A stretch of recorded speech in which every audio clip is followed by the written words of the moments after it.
Have you ever had that feeling like there's a missing piece in, the big story of spiritual history? Maybe a path that was but deliberately pushed aside, holding insights that could really change how we see things. Yeah, I know what you mean. There are definitely currents like that. Well, today we're doing a deep dive into one of those, Gnosticism. Gnosticism. It's such a fascinating, complex area. Many people are familiar with Orthodox Christianity, right? The emphasis on external faith rituals. Sure, the standard narrative. Exactly. But Gnosticism offers this powerful, almost radical alternative. It really champions an inner journey, a direct path to divine knowledge. A direct path. Okay. So our mission for you today, listening in, is to sort of unlock these compelling, often quite revolutionary ideas. Ideas that challenge so much of what we thought we knew about ancient spirituality. We're to try and uncover its surprising roots, its core teachings, get into its really rich cosmology, and its profound, sometimes hidden significance. Sounds good. Let's dive in. So let's unpack this. Where do we even start? What's the big idea?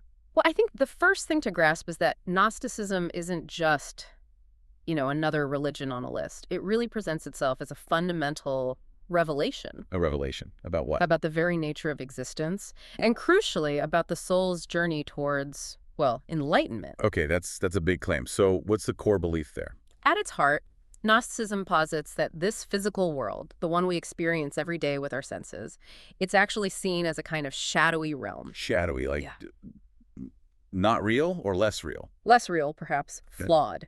It's considered the creation of a flawed lower deity, often called the demiurge. The demiurge. Wow. Okay, hold on.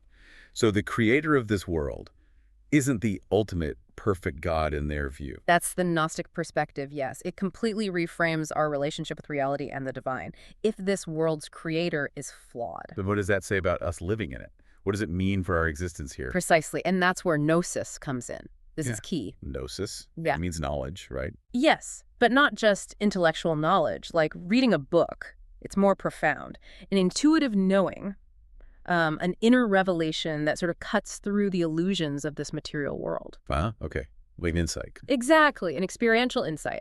And it's this gnosis, they believed, that allows people to transcend the material limits, to realize their own innate divine nature, and ultimately to reunite with the true, ultimate divine source. So knowledge itself is the path to liberation. Knowledge as liberation, yes. And this idea, this flawed creator, this quest for liberation, it naturally leads to a kind of dualistic view of the world, doesn't it? That seems absolutely central. Oh, completely central. For Gnostics, reality is fundamentally split into two distinct realms. You have the material world. The one made by the demiurge. Right, inherently flawed, a place of suffering, impermanence, all the things we struggle with. And the other realm. That's the spiritual world, pristine, eternal, the true home, they'd say, of the divine spark that's trapped within each soul here in the material realm. Trapped. Okay, so this dualism is not just abstract philosophy, it encourages something practical. Very much so. It encourages an inner awakening.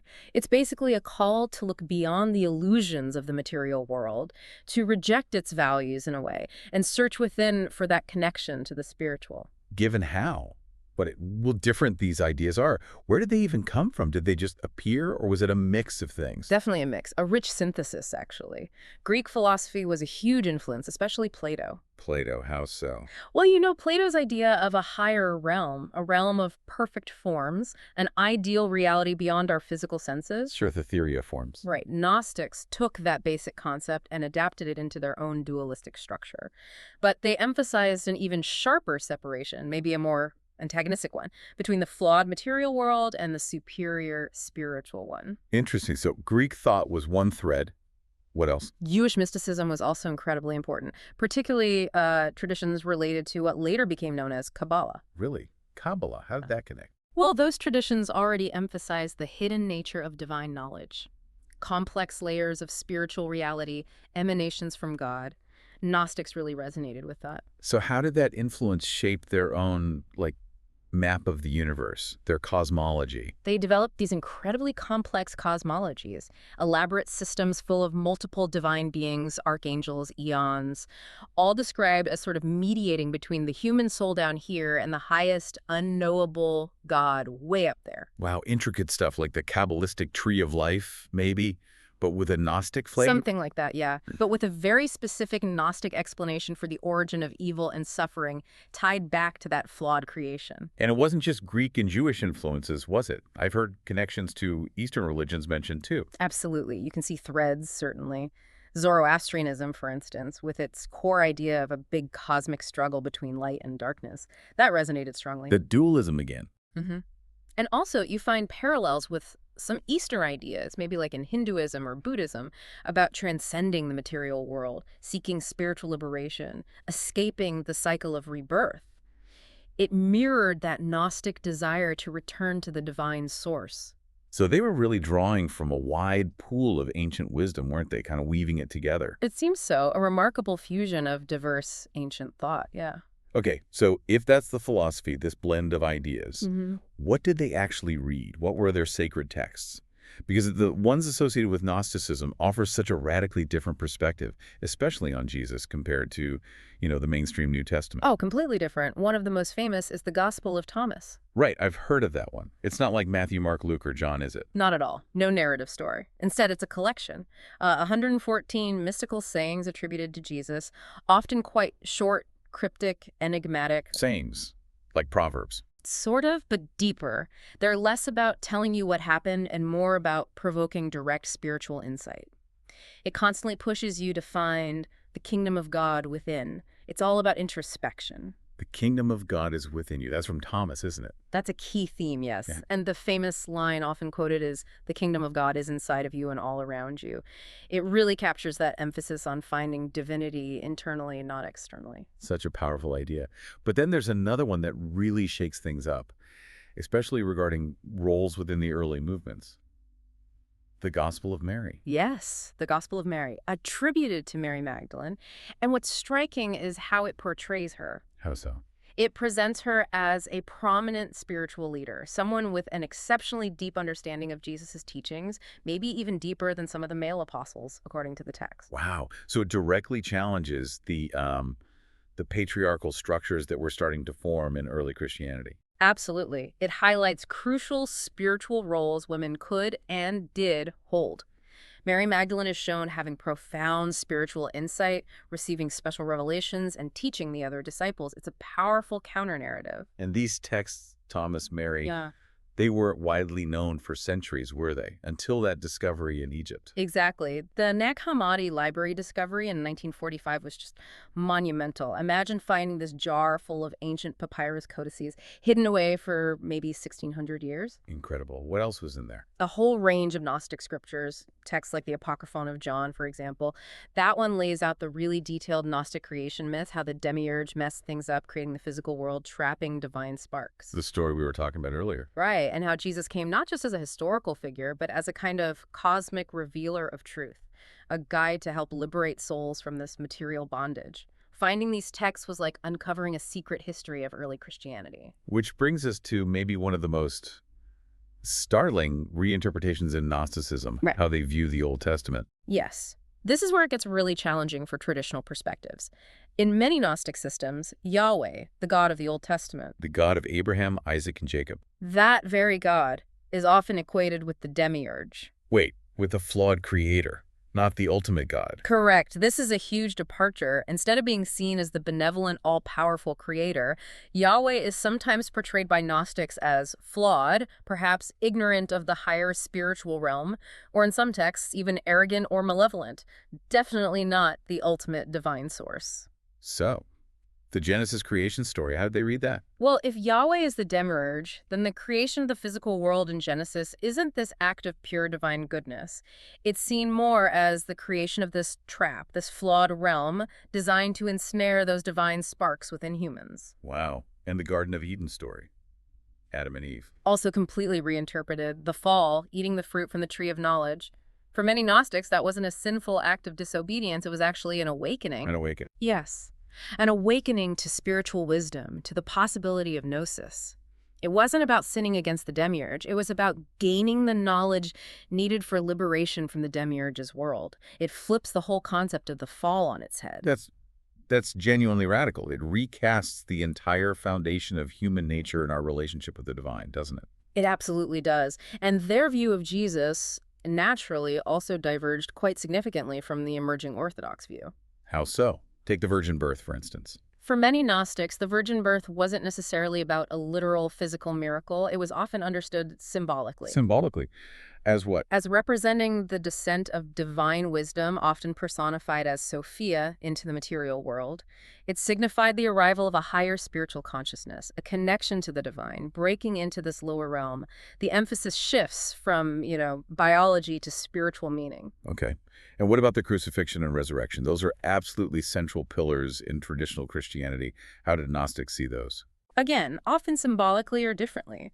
For many Gnostics, Jesus' death wasn't primarily about a blood sacrifice to atone for human sin. So not a substitutionary atonement.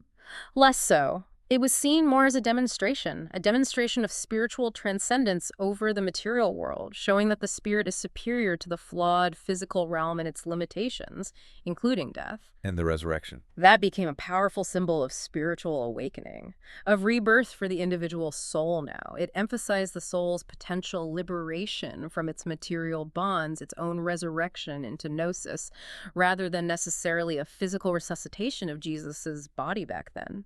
The focus is always shifted inward towards inner transformation and enlightenment. It keeps coming back to that inner experience, doesn't it?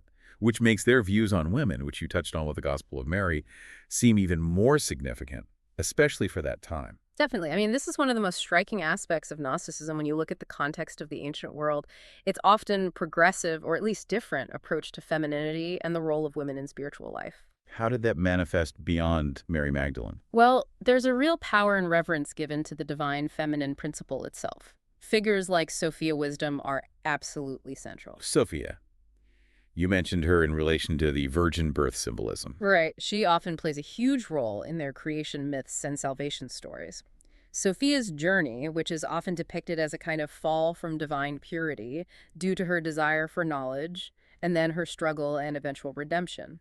It serves as a profound metaphor for the human soul itself. So the soul's journey mirrors Sophia's journey. Exactly. Her story maps out the soul's own fall into the material world and its quest for enlightenment, its path back to the divine pleroma, the fullness. And this wasn't just abstract symbolism, was it? It translated into how women were treated in some communities. It seems so. In many early Gnostic groups, women were apparently recognized as spiritual equals to men, sometimes even serving as leaders, teachers, prophets. That seems leagues away from some other contemporary views.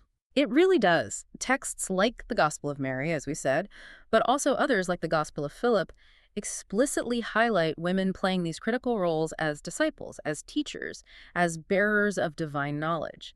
Mary Magdalene is often the prime example, depicted as perhaps the most enlightened follower of Jesus, challenging those emerging patriarchal structures just by her understanding and her voice. It suggests a very different kind of community dynamic was possible, or at least envisioned. A strikingly different social and spiritual dynamic compared to what became the dominant Orthodox Church, yes. Which leads us, I guess, inevitably to the clash between them. This couldn't last, could it? No, it seems conflict was unavoidable. The rise of what we now call Orthodox Christianity led pretty directly to the active suppression of Gnostic teachings. Why? What was the fundamental conflict? Well, you had the Orthodox Church increasingly emphasizing things like external faith, specific rituals, belief in established doctrines, and crucially, the Church's own indispensable role as the mediator between humanity and God. The gatekeepers, essentially. In a way, yes. And this stood in stark contrast to the core Gnostic beliefs in direct personal enlightenment, that idea of finding divine knowledge within yourself through gnosis without needing an intermediary. That sounds like a direct threat to the Church's authority. It certainly seems to have been perceived that way. It became a kind of battle for the narrative, for the very soul of Christianity as it was forming. And this culminated somewhere specific, right? Nicaea? Yes, the Council of Nicaea in 325 CE was a major turning point. It's where Gnosticism was formally declared a heresy by the emerging Orthodox consensus. Declared heresy. What did that mean practically? It meant Gnostic texts, like Thomas and Mary and many others, were actively sought out, labeled dangerous, often destroyed, and explicitly excluded from the canon of scriptures that was being solidified into the Bible. So they were deliberately shut out. Deliberately excluded, yes. The Church was working to consolidate its control, to establish a unified doctrine and authority over the spiritual narrative. And the individual empowerment, the diversity of thought inherent in Gnosticism, that was seen as a profound threat to institutional power and unity. And there are claims, aren't there, persistent claims, that this suppression didn't just happen back then, that institutions like, say, the Vatican have played a role since. Yes, that assertion is definitely out there, that the Vatican, for centuries, has been central to this ongoing suppression. The idea is that their vast archives allegedly hold countless texts, artifacts, maybe knowledge relating to Gnosticism and other alternative spiritual paths that have just never been revealed to the public. Which raises that tantalizing question, what else might be hidden away? Exactly. And the assertion often goes further that this suppression, historically and perhaps ongoing, has had, let's say, less to do with protecting theological purity and more to do with maintaining institutional power, controlling the narrative, keeping potentially liberating spiritual knowledge away from the masses. Because ultimately, what Gnosticism was saying fundamentally undermined the need for that kind of institution, right?